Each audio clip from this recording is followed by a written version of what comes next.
World population review 2025 সালের প্রতিবেদনে জানিয়েছে মৃত্যুদণ্ড বৈধ এমন দেশ ও অঞ্চল 55টি। তালিকায় বাংলাদেশ সহ ভারত, চীন, যুক্তরাষ্ট্র, ইন্দোনেশিয়া, পাকিস্তান, নাইজেরিয়া, সৌদি আরব, উত্তর কোরিয়ার মতো দেশগুলো রয়েছে। এদিকে বিবিসির এক প্রতিবেদনে উঠে এসেছে আরও 23টি দেশে মৃত্যুদণ্ড আইনগতভাবে থাকলেও গত এক দশকে একবারও তা কার্যকর হয়নি।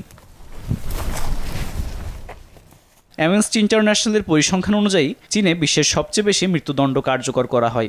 দেশটি এ সংক্রান্ত কোনো তথ্য প্রকাশ না করলেও প্রতি বছর কয়েক হাজার মানুষের মৃত্যুদণ্ড দেওয়া হয়। মানবাধিকার সংস্থা অ্যামনেস্টির হিসাবে 2022 সালে 52টি দেশে মৃত্যুদণ্ড দেওয়া হয়েছে অন্তত 2016 জনকে। ওই বছর বিশ্বজুড়ে মৃত্যুদণ্ডের সাজা নিয়ে কারাগারে ছিলেন 28,282 জন।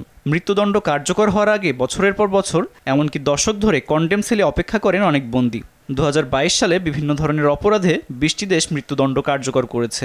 চীনের পর সবচেয়ে বেশি মৃত্যুদণ্ড কার্যকর করেছে ইরান, সৌদি আরব, মিশর ও যুক্তরাষ্ট্র।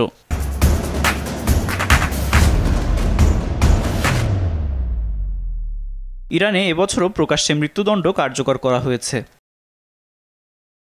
বিশ্বের বেশিরভাগ মৃত্যুদণ্ড হয় একাধিক খুন, যুদ্ধাপরাধ বা মাদক সংক্রান্ত অপরাধের কারণে। অ্যামনেস্টির হিসাবে 2022 সালে মাদক সংক্রান্ত অপরাধে 325 জনকে মৃত্যুদণ্ড দেওয়া হয়েছে। এর মধ্যে 255 জন ইরানে, 57 জন সৌদি আরবে, 11 জন সিঙ্গাপুরে।